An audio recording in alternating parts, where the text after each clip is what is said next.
Vowels are the heart of reading, phonics, and spoken English. We have already learned alphabet sounds. Today, we will learn vowel sounds, specifically the short sounds they make.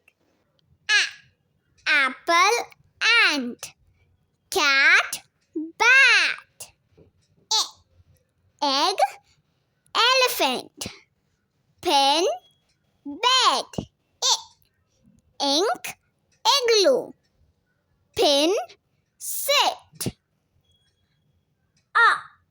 Orange, octopus. Pot, box. Up, umbrella. Cup, sun. You have learned short vowel sounds wonderfully. Practice what you learned today. We are coming back soon with an exciting lesson. Stay with us by doing like, share, and subscribe to Zippy Learning. Thank you.